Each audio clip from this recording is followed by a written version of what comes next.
Sometime, sometimes and sometime শুনতে প্রায় একই রকম, কিন্তু ইংরেজি ভাষায় ভিন্ন ভিন্ন অর্থে ব্যবহৃত হয়। সামটাইম একসঙ্গে লেখা, যার বাংলা অর্থ হচ্ছে কোনো এক সময় বা একদা, অতীতে কিংবা ভবিষ্যতের অনির্দিষ্ট সময় অর্থে ব্যবহৃত হয়। যেমন, সে গত মাসে কোনো এক সময়ে আমার সাথে দেখা করেছিল। He met me sometime last month. He met me sometime last month. আগামী সপ্তাহে কোনো এক সময়ে আমি তোমার সাথে দেখা করব। I shall meet you sometime next week.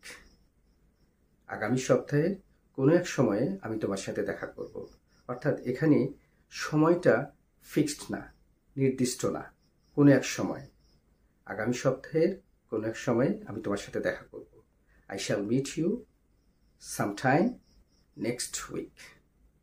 আবার সামটাইম দ্বারা প্রাক্তন অর্থেও ব্যবহৃত হয়। যেমন, I was a former teacher, এক্ষেত্রে আমরা বলতে পারি I was a sometime teacher.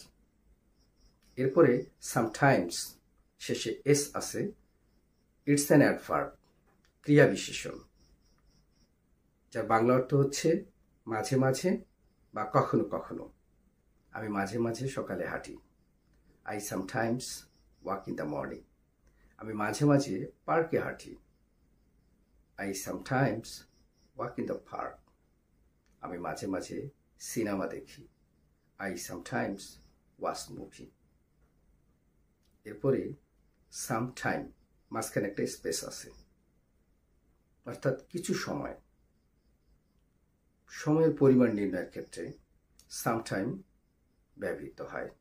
যেমন আমরা বলতে পারি বা যেমন আমরা বলি, কিছু বই, সাম বুকস, কিছু অর্থ, সাম মানি। ঠিক এরকম কিছু সময়, সামটাইম। কাজটি করতে আমার কিছু সময় লাগবে। I need some time to do the work. I need some time to do the work. আমরা গল্প করে কিছু সময় কাটালাম। We spend some time chatting. We spend some time chatting. কিছু সময় পর আমি তোমাকে ডাকবো। I shall call you some time later. Dear viewers, thanks for watching. See you next week.